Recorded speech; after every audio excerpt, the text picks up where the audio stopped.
با درود فراوان خدمت هممیهنان عزیز در سر تا سر جهان.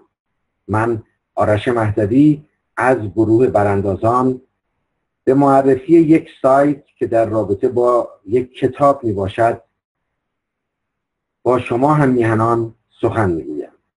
در همین ابتدا از شما تقاضا می کنیم در هر کجای جهان که هستید به ما کمک کنید برای پخش هرچه بیشتر این سایت و این کتاب. سایتی که مشاهده می کنید به نشر اینترنتی کتاب فاجعه سینمارکس آتش انقلاب اسلامی اختصاص داده شده است. این کتاب به بررسی رویداد آتش سوزی سینمارکس آبادان در 28 مرداد 1357 می‌پردازد. درباره این فاجعه مقاله های بسیاری نوشته شده و برخی شخصیت های سیاسی در بخش هایی از کتاب هایشان در مورد آن مطالبی را فاش کردند. ولی تاکنون هیچ کتابی که آن رخداد مهم تاریخ معاصر ایران و زمینه‌ها و پیامدها و مسائل گرداگرد آن را به گستردگی مورد مطالعه قرار داده باشد نوشته نشده بود.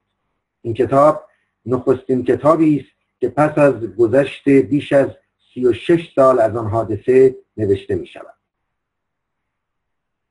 نویسنده کتاب مجید احمدیان این پژوهش را از موضعی بی‌طرفانه و مستقل از احزاب سیاسی انجام داده و جهت پخش آن را در اختیار دکتر محمود مرادخانی فرزند استاد علی تهرانی نخستین قاضی پرونده سینمارکس و خواهرزاده علی خامنه‌ای قرار داده است. ایشان در پیشگفتار مطالب شایان توجهی درباره این جنایت عرضه نموده که بر اعتبار سخن نویسنده می‌افزاید. از خوانندگان گرامی انتظار می‌رود هممیهنان دیگر را از وجود این کتاب باخبر کنند و در نشر هرچه بیشتر آن همت نمایند.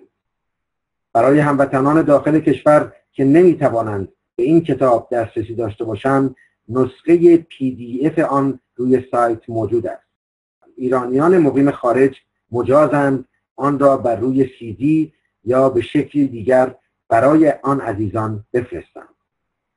آگاهی رسانی به هممیهنانی که در فضای مملو از دروغ و اختناق جمهوری اسلامی ناچار به زیستن هستند، کنشی مفید در راستای اهداف حق طلبانه و آزادی خواهانه همه ما ایرانیان است. نشر این کتاب به زبانهای انگلیسی، فرانسوی و دیگر زبانها میتواند واقعیت‌های خفته و تجربه تلخ این حادثه را به آگاهی جهانیان نیز برساند. ناشرین علاقمند به این همت میتوانند با نویسنده کتاب تماس بگیرند. طراحی سایت توسط اصلان حسنلو از گروه براندازان انجام شده است.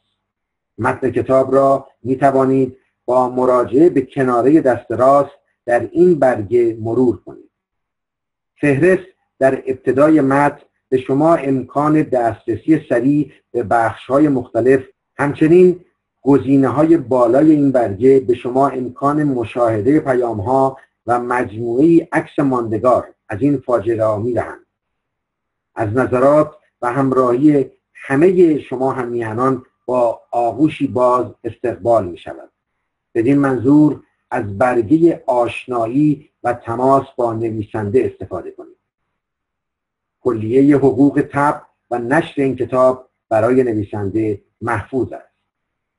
بهمن 1393 ژانویه 2015 www.cinemarex.abadan.com.